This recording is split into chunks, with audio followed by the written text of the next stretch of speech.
যেহেতু inter schedule premier league বুলি কৈছে, ইয়াত বহুতো পোষ্টাৰ বেনাৰ লগাইছে। ইয়াত যিটো ঘটনা হোৱা বুলি কয়, BPFৰ পৰা BPFক সন্দেহ কৰি BPFৰ যিখিনি ধৰি লওক মোৰ এজন সাধাৰণ সম্পাদক, জিলাৰ ইউথৰ সাধাৰণ সম্পাদক ৰিচন বড়ো বুলি মানুহক মানে উদ্দেশ্য কৰি পেলাই এখেতসকলে আক্ৰোশমূলকভাৱে এখেতক মানে এতিয়া কি হ'ল, জেলত পঠোৱাৰ কাৰণে যিটো ব্যৱস্থা কৰিছে, সেইটো আমি গৰিহণা দিছোঁ। কাৰণ BPF দল কেতিয়াও এইবিলাক কামৰ কাৰণে কেতিয়াও উৎসাহিত নকৰে।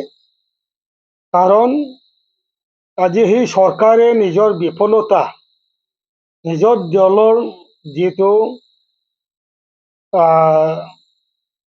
বিশৃংখল দলৰ এতিয়া সেই অৱস্থা, UPPৰ সেই অৱস্থা নাই। বৰ্তমান নিজৰ দলৰ যিটো অৱস্থা, এইটো হ'ল মাৰা কাজিয়া আৰু নিজৰ দলৰ মাজত পদত্যাগ সেইবিলাক চলি আছে। হয়তো ইয়াৰ পৰিণাম হ'ব পাৰে। আমি প্ৰশাসন, পুলিচ প্ৰশাসনক ক'ব বিচাৰোঁ যে প্ৰকৃতে দোষী মানুহক ধৰাত আমাৰ ক'বলগীয়া একো নাথাকে। হয়তো ইয়াক সমৰ্থন কৰা বা নকৰা মানুহ বহুতো থাকিব পাৰে, কিন্তু ইয়াৰ লগত চিধাকৈ মানে দলক মানে উদ্দেশ্য কৰি লোৱাটো এইটো এটা ৰাজনৈতিক হেঁচা বুলি আমি ধৰি লৈছোঁ। ৰাজনৈতিক মানে ওপৰ মহলৰ হেঁচাৰ কাৰণে প্ৰশাসনে যাতে একপক্ষীয়ভাৱে নিৰ্দোষী মানুহসকলক মানে এনেকুৱা ধৰণৰ যি জেলত ধৰা বা মানে ইহঁতক সকলৰ এটা নিৰ্যাতন চলোৱা বন্ধ কৰিব লাগে। প্ৰকৃত দোষীক যাতে ইহঁতে মানে বাছি উলিয়াই, এইটো আমি অনুৰোধ কৰিছোঁ। এই এজাহাৰত অন্তত এজাহাৰকাৰীসকলে আজি কাৰো নাম উল্লেখ কৰিব পৰা নাই। কোনো এটা নামৰ উল্লেখ কৰিব পৰা নাই। কোন দলৰ হয়, কোনজন হয়, কোনে দেখিলে, কিন্তু কোনো প্ৰমাণিত নোহোৱাকৈ আজি মানে কি হ'ল, ইয়াত বিভিন্ন ছেকশ্যন বহুৱাই আজি নন বেলেবল মানে ধাৰা লগাই আজি জেলত মানে পঠোৱাৰ কাৰণে যোজা চলাইছে আমি শুনিছোঁ। এইটো অতি দুৰ্ভাগ্যজনক। আৰু দলে আমি এইটো গৰিহণা দিওঁ। আৰু দলে এতিয়া এখেতসকলক বিনা চৰ্তে মুক্তি দিয়াৰ কাৰণে আমি দাবী জনাইছোঁ। প্ৰশাসন যাতে নিৰপেক্ষভাৱে এইটো বিচাৰ বিবেচনা কৰে, প্ৰকৃত দোষীক যাতে মানে শাস্তি প্ৰদান কৰে, এইটো আমি BPF দল, মই BPF দল সভাপতি মুছলপুৰ জিলা হিচাপে প্ৰশাসনক অনুৰোধ জনাইছোঁ। এইটোৰ লগত হাত থকা নথকা সেইটো মই ভাবোঁ এইটো এটা ৰাজনৈতিক ষড়যন্ত্ৰ হ'ব পাৰে। আৰু যিটো আজি পুলিচ প্ৰশাসনে যাৰ বাধ্যত সেইটো কৰিবলৈ বাধ্য হৈছে, এইটো নিশ্চিতভাৱে UPPৰ হেঁচাত এইটো কৰিবলৈ। মই ইয়াৰ লগতে অনুৰোধ জনাম, যি উদ্দেশ্যৰে BTCৰ সৰ্বাংগন উন্নতি আৰু ইয়াত স্বচ্ছ প্ৰশাসন, নিশা প্ৰশাসন দিয়াৰ প্ৰতিশ্ৰুতিৰে শাসনত আহিছে, ৰাইজৰ উন্নতি সাধন কৰাৰ কাৰণে সেই শাসনভাৰ লৈছে। আজি এখেতসকলে ৰাইজৰ ওপৰত তেনেকুৱা ধৰণৰ যিটো মানে শাসনৰ নামত তেখেতসকলে যিটো আমাৰ ৰাইজৰ ওপৰত যিটো অন্যায় কৰিছে, এইটো বন্ধ কৰিব লাগে। আৰু মই ৰাইজক অনুৰোধ কৰিম যে ৰাইজে যদি তেনেকৈ সেই চৰকাৰৰ শাসনৰ ৰাইজৰ মানে জনপ্ৰিয় চৰকাৰৰ সেইটোৱে নীতি থাকে, তেতিয়া আমি কেনেকৈ সেই খেলখন আমি কেনেকৈ মানে উপভোগ কৰিম। ইয়াৰ কাৰণে মই আহ্বান জনাম যে আমাৰ নিৰ্দোষী মানুহসকলক মুক্তি দিব লাগে।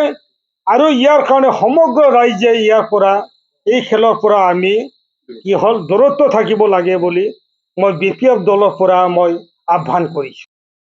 পদক্ষেপ হিচাপে মই প্ৰশাসনকে কৈছোঁ যে প্ৰশাসন পুনৰবাৰ কৈছোঁ প্ৰশাসন ইয়াত উচিত যিবিলাক দোষী ইয়াক চিনাক্ত কৰি পেলাই শাস্তি প্ৰদান কৰক আৰু যিসকলক আজি মানে থানাত ধৰি লৈ আহিছে এখেতসকলক মুক্তি দিব লাগে, সেইটোৱে আমাৰ অনুৰোধ। জনামতে যোৱা পৰহি বৰ্তমান যিটো আমাৰ মচলপুৰত বা কিছুমান স্থানত যিটো ইণ্টাৰ 6 শিডিউল প্ৰিমিয়াৰ লীগ এই যিটো খেলা চলি আছে, ইয়াৰ লগত কিছুমান যিটো বেনাৰ হৰ্ডিং তেখেতসকলে ৰাস্তাবিলাখনত দিছে, সেইটো কোনোবা মানে ফালিছে বুলি আমি শুনিছোঁ। আৰু ইয়াৰ লগত জড়িত কৰি আমাৰ BPF দলৰ কিছুমান ল'ৰাক ৰিচন বড়ো বা পাছোৱান বসুমতাৰী আৰু ঋগ্ৰজ বড়ো তেখেতসকলক মচলপুৰ সদৰ থানাই মানে তেখেতসকলক লৈ আহি আজি কোনো প্ৰমাণ নোহোৱাকৈ কিছুমান ছেকশ্যন তেখেতসকলে বহুৱাই মানে জেল হাজতলৈ বা কোৰ্টত মানে প্ৰেৰণ কৰিছে, যিটো আমি সকলোৱে আমি দুখ পাইছোঁ আৰু সেইটো গৰিহণা দিছোঁ। তো তেনেকুৱা ধৰণৰ বেনাৰ পোষ্টাৰ ফালাৰ লগত আমাৰ BPF দল কোনোদিন জড়িত নহয় আৰু এইটো আমি কোনোদিন উৎসাহিত নকৰোঁ। গতিকে প্ৰশাসনে বা পুলিচ প্ৰশাসনে তেখেতসকলে প্ৰকৃত দোষীক তেখেতসকল গ্ৰেপ্তাৰ কৰক, আমাৰ ইয়াতে ক'বলগীয়া নাই। কিন্তু যিহেতু নিৰ্দোষী ল'ৰা ৰিচন বড়ো, পাছোৱান বসুমতাৰী আৰু ঋগ্ৰজ বড়ো তেখেতসকলক যি ধৰণে তেখেতসকলে সেইটো গ্ৰেপ্তাৰ কৰি লৈ গৈছে মানে কোৰ্টত প্ৰেৰণ কৰিছে, সেইটো সঁচাকৈ আমি সকলোৱে গৰিহণা দিছোঁ, দুখ পাইছোঁ। এইটো দুৰ্ভাগ্যজনক এটা ঘটনা। গতিকে সেইটো যদি হয় তেনেকুৱাই হৈ থাকে তেতিয়া আমাৰ গণতান্ত্ৰিকভাৱে মানে প্ৰতিবাদ কৰাৰ বাহিৰে আৰু বেলেগ আমাৰ ৰাস্তা নাথাকিব।